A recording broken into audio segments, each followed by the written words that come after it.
Well, Jon Champion is entering his fourth season as ESPN's lead play-by-play voice for Major League Soccer. He brings global pedigree to the position since he first picked up a microphone for BBC Radio in the 1980s. He has called 8 World Cups, going on 9 in Qatar, countless UEFA Champions League and Premier League matches, Olympics, and you also heard him call the Euros for ESPN last summer. But Jon, my favorite part of your resume is that you were a classically trained violin and piano player into your teenage years, I understand, at which point you started skipping practice and attending York City matches, and I guess the rest is history with regard to your relationship with soccer. Yeah, pretty much. I mean, I think classically trained might be stretching the definition a little, but I grew up, both my parents were teachers. My father was the deputy headmaster of a small private school in Yorkshire, about 200 miles north of London. And we actually lived in, because he was a housemaster too, it was a boarding school. So we had music lessons on tap, and not my choice, but my parents decided that in terms of improving me as a human being and getting a rounded upbringing, I needed to learn both the violin and the piano from the age of 4. So when you start learning that early, I think it comes quite easily. So yeah, I went all the way through all the exams in the UK through violin and piano. But of course, and I suppose many people can identify with this, the thing that you're pushed into is the thing that you least want to do. So there came a point where I rebelled and football became my thing rather than music. In what I fear that my daughter, who has just started soccer at 3 years old, is gonna push away from it soon. It's a delicate balance as a parent. In what little spare time that you have in between broadcasts, do you still play? Did those skills stick with you? Not really. I mean, occasionally we'll pitch up in a hotel lobby with a piano in it and someone will persuade me to go and tinkle the ivories for a few minutes. But it doesn't come as easily as it once did. I haven't got I think, I'm a man in my mid-50s. I haven't got the manual dexterity that I had when I was a 4-year-old child. So I can still, there's enough muscle memory to be able to bang out a tune, but it's not quite as fluent as I'd like it to be. Well, we hope you'll be playing for the ESPN opening jingle one of these matches. I'm wondering, MLS is obviously a very busy time of year for you, but it's not the only soccer that you call. We've referenced the Euros. You were on the mic for the FA Cup for a couple of matches this past weekend. I know you spent some time in your native England during the off season, but is that term a misnomer? Do you actually get an off season with all the matches that you call? I mean, increasingly over the course of my career, the off season has got less and less, shorter and shorter, to the point of, you're quite right, almost being non-existent. I mean, one of the appeals of my life here in the US now is that there is a defined MLS season. So late February to early November, as it's going to be this year. And that then gives me 3 months just to draw breath, which is really important. And that was the case this past year, except everything went terribly wrong. In that, when I got back to England to go and see the rest of my family, I was carded to do a couple of games for Amazon, who've got part of the rights to the Premier League in the UK. That was always the scheme of things. And beyond that, I wasn't going to do anything. But then, unfortunately, my old colleagues at the Premier League, or fortunately, depending which way you look at it, Omicron was sweeping the nation. It got to the stage where I think one person in 15 was infected at any one particular time. So you can imagine that cut a swathe through the ranks of commentators who were available to call Premier League games for the world feed. So I think on 5 separate occasions, I had phone calls out of the blue to say, X has gone down ill, Y is suddenly having to self-isolate. Please, can you step into the breach? So I ended up doing a bundle of Premier League games for the world feed as well, which was both nice, but it also defeated the object of having a rest. Oh, man, yeah, great problem to have, but a frustrating one at the same time. And so I wonder then if that cut down on your ability to start thinking in advance about the 2022 MLS season, and more broadly, I'm the radio voice of Nashville SC, have one team to focus on, can really, hone in on the storylines that are happening in Nashville, but you've got a bunch of teams to cover. You're covering every one. How do you prepare for the 2022 season? Are you building depth charts and roster boards and talking to managers, or do you take it in a game-by-game basis as you get the schedule and start looking through contests you're going to be covering here in the near term? Yeah, I mean, I know what our schedule is basically now, and we've known for a couple of months, and I know that my first game in 3 weeks' time is the Galaxy against NYCFC. So that, and then going to Austin week 2, are probably my initial focus, because we then get a 3-week break. And if you think about it, I could be having conversations with managers, coaches, media officers at this stage. And apart from those first 4 teams I'm going to cover in weeks 1 and 2, they'd largely be redundant, because by the time we get to week 5 and ESPN comes back on stream with their telecasts, so much is going to have changed. Mm-hmm. More players will have signed, more players will have left. The initial storylines of the season will be out there. So really, I'd be wasting my time. So yeah, I keep an overview of who's coming, who's going, who's doing what, new coaching appointments, things like that. But I keep a more specific focus on the teams I'm going to be doing in the early weeks of the season. So you haven't yet looked at that Week 9 matchup with Nashville and Philadelphia opening NSC's new stadium? No, but I have had a sneak visit to the stadium, only from the outside. So we were calling a Nashville game at the tail end of last season, and we were given a little tour around the outside of the ground, which was still largely a building site, but the shape of it was there for all to see. They were working on the internals, and it looked massively impressive. So I can't wait for Week 9 and a trip to the new stadium in Nashville. It'll be great. And you've really immersed yourself in the atmospheres of, Nashville to come, but also of Providence Park and Seattle and all over the place here in the U.S. And you mentioned to Grant Wall in that interview where I also learned about your classical training, if you will, musically. You mentioned that your reason for moving to the U.S. full-time in 2019 was to change your modus operandi a bit and to experience some of those things here in the U.S. for the first time, because as great as the gigs were that you had in England, you were doing those things for the third, fourth, fifth, sixth, or more time. Yeah. So I'm wondering now, 3 years later, and as you enter your fourth season calling matches full-time in MLS, how has calling matches for a U.S. audience changed your on-air approach, changed that modus operandi for you?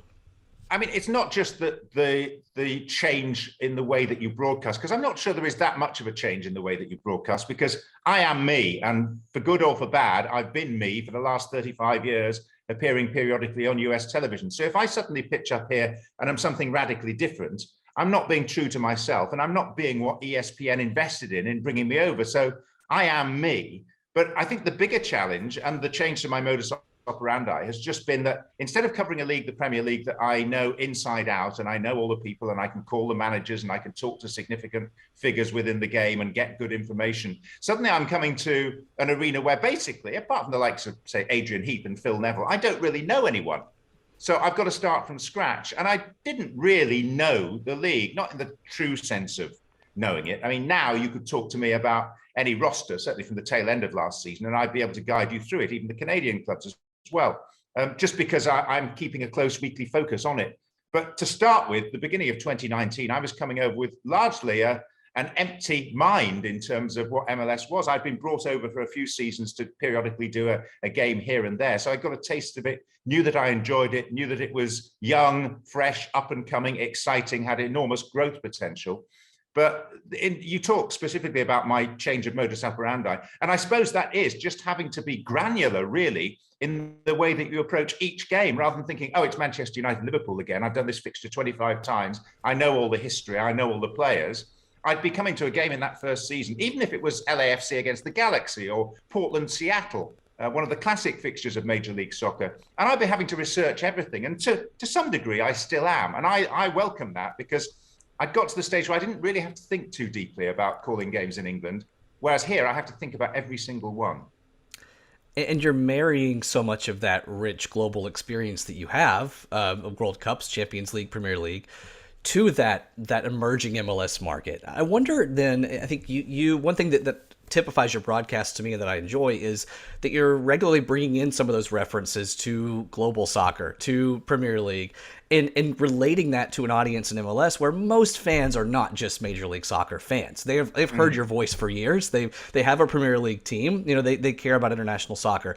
I wonder how you marry then your global experience into your MLS broadcasts in a way that lends useful perspective and context, rather than illustrating maybe the relative smallness of, SKC Minnesota on a Wednesday night in June. Because naturally, when you relate, a World Cup match or Arsenal Liverpool to SKC Minnesota, it can have the effect of minimizing the MLS match unless you do it right. And I think you strike that note very well. And I wonder how you manage that. I think it's just what I would naturally do. Whatever league I was doing, say that I'd moved to do the French league for whatever reason, I think I'd still be using those experiences around the world to try and draw parallels, to maybe discuss some of the differences between those environments. I just think it's a very useful tool as a broadcaster. And also, I wouldn't necessarily agree. Yes, in terms of global profile, SKC against Minnesota, the game that you quote, is not a massive deal, but it's part of a league that is growing season on season. And I'm just very conscious that this is going to be season 27 of MLS. It began in 1996. If you translate that to the English system, Their league began in 1888. So season 27 would have been 1915. Unfortunately, it was the First World War. So 1919-20 would have been the equivalent season when Arsenal, famously a North London club, played in the south of the city, below the river, and had a different name, Woolwich Arsenal. There were all sorts of teams that you'd never heard of playing in the top flight of English football. I'm just conscious that we're on a steep development slope in the United States, which is part of the excitement for me. So I don't look down in any way on MLS as a league or MLS fixtures, because I think they've got their own appeal. And I really do. It's one of the things I feel most strongly after 4 years here, that MLS can stand loud and proud on its own 2 feet and say, look, we are a proper league. Yes, there are differences here in terms of salary caps and the timing of the season, the lack of promotion and relegation, if I'm even allowed to utter those 2 dreadful words. But it's really good. And I talk to people back in the UK who follow Major League Soccer, who 10 years ago didn't. So there's no question it's heading in the right direction. It's never going to be a smooth line of progression. But I went through the early years of the Premier League. I covered the old First Division before the Premier League came into existence in 1992. And the Premier League 30 years ago, in those first few embryonic seasons, and the Premier League now are entirely different products and leagues. So I think we've got to have faith in MLS. Yes, there are frustrations, but it's heading in the right direction. And in a country of 330 million that produces so many brilliant athletes across many sports, and in a country where soccer is the biggest participant sport amongst young people, surely it's got every chance of eventually getting there to that level enjoyed by the big European leagues. From that perspective, you mentioned that you've seen it growing year over year, and maybe some of that is included in seeing people in the UK having a little bit more awareness of it. What are some of the ways in the time that you've been covering the league, which is obviously not quite all the way back to 1996, but it's for a pretty significant period of time now. What are some of the ways that you've seen it grow, and what are some of those signs of growth? I think the biggest thing is just the change of model, if you like. So to so many people, particularly the other side of the Atlantic, MLS was a retirement league for so long, because they would see top-notch players, but at the very end of their career, when they got very little left to offer in Europe and opportunities there were dwindling, would come for one last payday.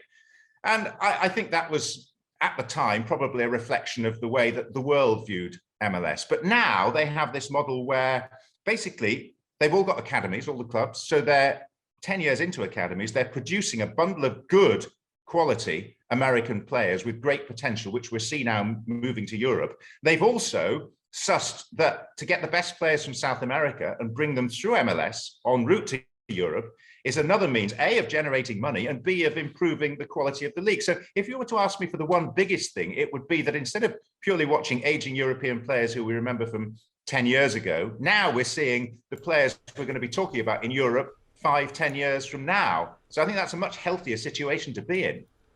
And to that point, you mentioned the contacts that you have around the Premier League, the Alex Fergusons and Sam Allardyces of the world. What are they telling you about their perception of this league? Does that mirror your perception of its growth? Have they taken on maybe a longer time to pay attention, or are they saying some of these similar things? They're saying some of these similar things. I mean, I think the biggest thing I can say for the likes of those big name managers and coaches in England is that MLS is now genuinely on their radar. And it needs to be, because it's actually a fertile recruitment ground. And we're seeing that by the number of young American players in particular being signed by big clubs right across Europe. So I think that's the most significant change, that whereas it was something that they could take it or leave it perhaps a decade ago, now they have to be right across it. And certainly in the case of the English Premier League, it's available on UK television in a very accessible way. And of course, the time difference works over there, because the majority of the matches are on late on a Saturday or Sunday evening UK time, when there is no other soccer on the television. So they actually get more eyeballs than they would otherwise get, which is great. I'm sure, were very happy to return to stadiums last summer from a year or so of remote calls, and you'll be back in stadiums this season. That's great to hear. I share that frustration. We call road matches remotely, and it's a different challenge. It's fun at times, but it's different. I wonder then, from that experience calling games remotely almost exclusively there for more than a year, did that tweak your preparation and technique at all for when you returned to stadiums? Was there anything from a broadcast standpoint that you began doing that then you incorporated into your approach when you were back in the booth? Not especially. I mean, I know that I was very relieved to get back in the booth at stadiums and just to be able to do the job properly rather than in this sort of compromised fashion. that you have when you're just working from a TV screen. So that was the biggest thing. I think I'm also conscious, and it wasn't the first time I had to call games off monitor. And periodically over the years, I've had a bundle of games here and there for whatever reason that I've had to do it. And I don't want to use the word hate. I intensely dislike doing it. And I also think it can imbue bad habits in broadcasters.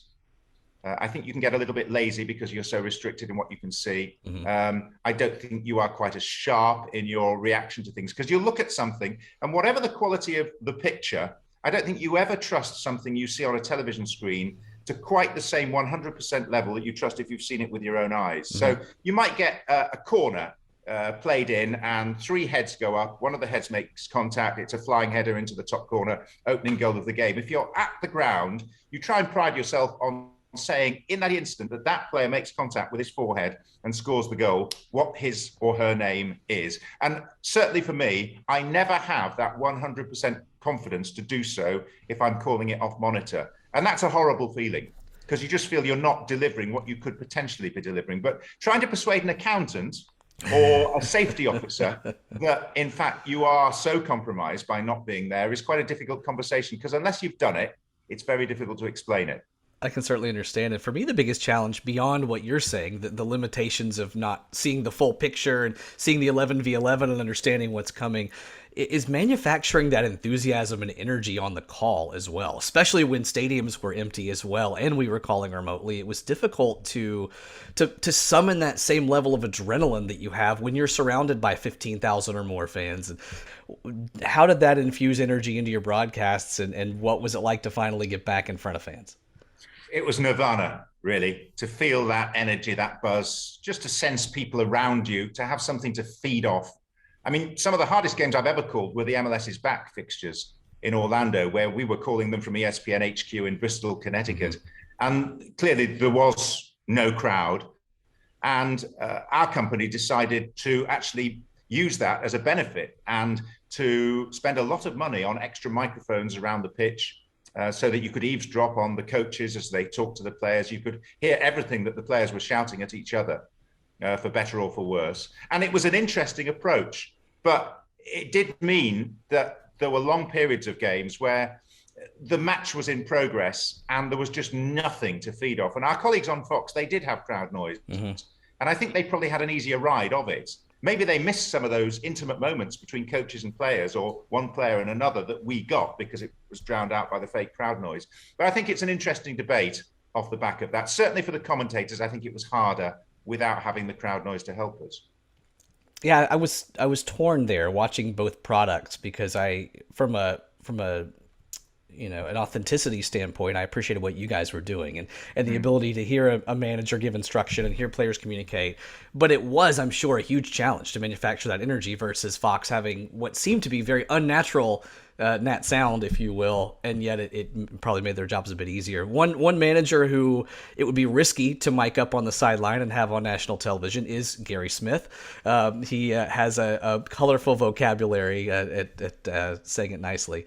What are your observations about the move that he has made, coming from the UK, from First Division, or League One rather, soccer over there, to the US, and success he has had?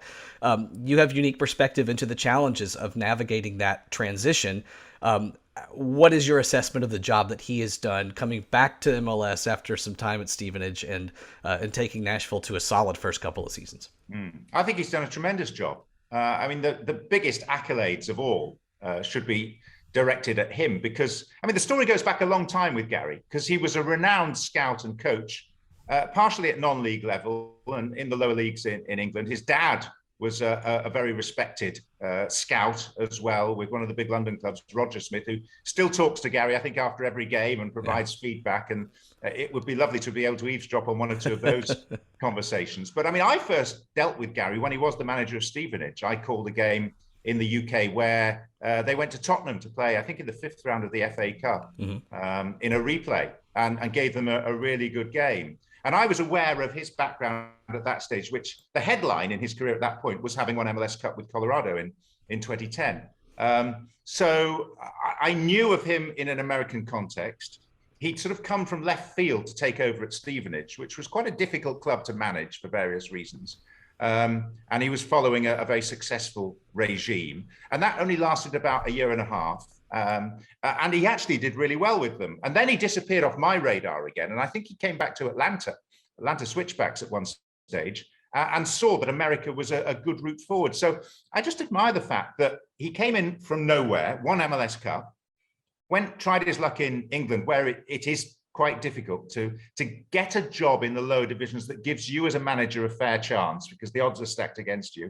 And then when that didn't entirely work out, to come back and say, no, America's for me, and to do it all over again with Nashville in what's now a much more competitive league. So I think you could argue that although he's yet to win silverware with Nashville, actually getting him so quickly to the stage that they're at is almost a bigger achievement than winning MLS Cup 12 years ago.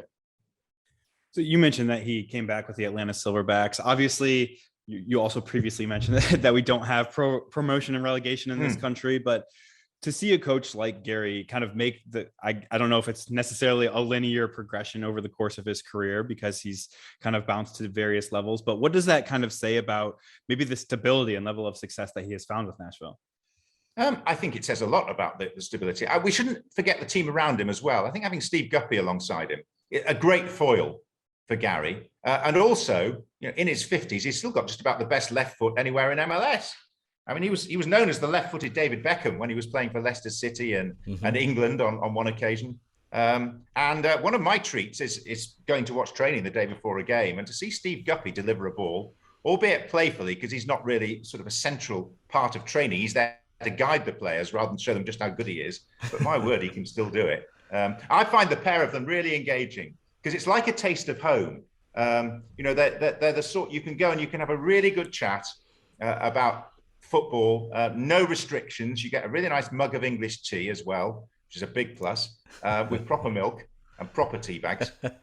So it's a little pocket of what I'm used to, because he manages that club, albeit in a very different structure and a very different environment, in the way that a manager would coach an English club, which is unsurprising. But I think he's been very clever in the few adjustments that he's made, which accommodate MLS. Lots of familiarity here between Gary and Steve, but also Ian Ayre, of course, coming over from Liverpool, and Tony Husband, of course, calling matches. Sorry about that. That's largely my fault. Oh, it is. I hold my hands up. Really, I've inflicted him on you, and I can only say that I'm deeply apologetic for that.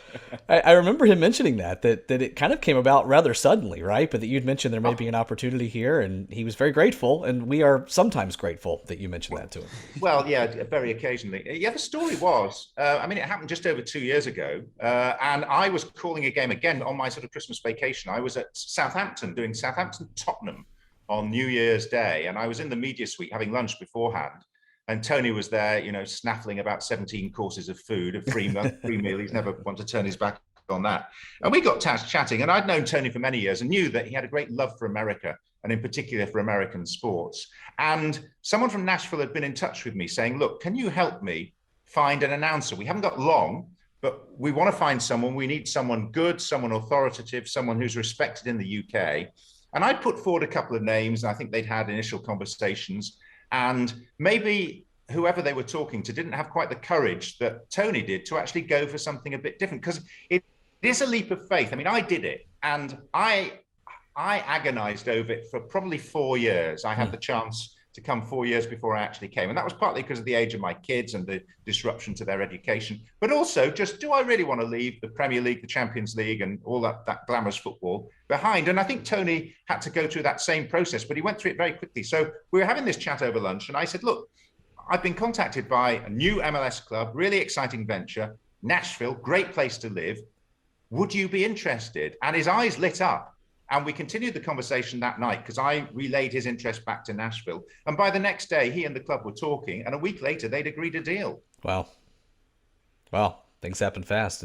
And something else that seemed to happen fast, at least from our perspective, was the move of Ian Ayre to be the chief executive of the club. Happened when Nashville was still in USL, and of course he played then the integral role in building Nashville into what it is. When you learned of that move, of someone coming from the heights of Liverpool, took a quick stop in Germany, but basically coming from Liverpool to Nashville, did that come across to you as a statement of intent for this club, and how has it played out relative to your expectations? It's played out as I would expect it to do, because he's a very good operator. Yes, it struck me as a statement of intent. And I think we shouldn't underestimate the fact that Atlanta went down a similar route. And look how successful they were in their first 2 or 3 seasons in MLS by appointing a guy called Darren Eales, who'd been the director of football administration, albeit a slightly lesser role, but a very influential one at Tottenham. So I think maybe Nashville had looked at that. Maybe John Ingram had looked at that model, seen how well it had worked, and thought, well, we'll try and replicate that. And if you're going to try and replicate that, then someone that's open-minded like Ian, I think, is the best possible appointment. And I can't stress that enough. Whether it's Ian Ayre, it's Tony Husband, it's me, whoever else that's brought in, I do think you need to be open-minded and can't just come in and say, right, we've worked in the environment of the biggest soccer league in the world, the most successful commercial sporting environment anywhere, so we know everything. Because it very, very quickly becomes apparent that we are a long way short of knowing everything and that we have a lot to learn. And I think that's one of the beauties of Ian, that he's come, he's brought all his experience, but he's open-minded enough to know that this is a different environment and there are people around him that can help him to learn. And that's something you embody well in the booth. It's something Tony, I've praised him on and off air for his curiosity, that he comes in and he brings so much of the experience and legacy and understanding of the game, but he comes over and he's curious about local traditions as well. And that means a lot, I think, to the audience here as well. My last question for you, as Nashville moves to the Western Conference, it's going to be getting to know a new group of opponents. I wonder what storylines in the West you are following, and if you had maybe an elevator pitch introduction to what Nashville's going to be experiencing besides the long plane flights out West, how will that differ in your expectation from what they've seen in the East the last couple of years? I think the standard's higher in the Western Conference. I think they're in for a tougher ride. I think they'll cope with it admirably. I think they'll fit in really well. I mean, travel is now much more comfortable with the preeminence of charter flights rather than having to fly scheduled all the time. So I think that's less of a factor. And I'm sure all the preparation will be done in minute detail in terms of when they travel, where they stay, training facilities. So I don't see that as a particular worry. I think they should embrace the differences and embrace the fact that they'll be playing in warmer climates more often than not. They'll be playing against some really good teams in really great venues. I mean, LAFC is fantastic on a small level. Seattle is brilliant when they've got the 65,000 in. Providence Park is just about my favorite at the moment, just because it reeks of history and authenticity, and it's full every week. And it's got that half a century of back catalogue about it. And wherever you go in the Western Conference, even the smaller teams, Minnesota is a great trip and a wonderful environment. Sporting Kansas City is always really good. So I think wherever they go, they're going to be playing significant opposition. I think a slightly better class of opposition. And I think vive la différence, just embrace the change, the fact that the scenery is going to be different. Yeah, we've said something similar, that it's a 200 level course in Major League Soccer culture and tradition, whereas the 100 level happened in the first couple of years in the East. Really excited about seeing that, and exciting about hearing you bring us those calls when you're in the press box week 9, May 1st. We'll be sure to say hello, and best of luck as you enjoy what little off season you have and get ready for 2022 Major League Soccer. Thank you so much. It's great to talk to you, and really look forward to seeing you week 9 in Nashville in glittering new surroundings. Can't wait. Thanks so much, Jon. Thank you. Thank you.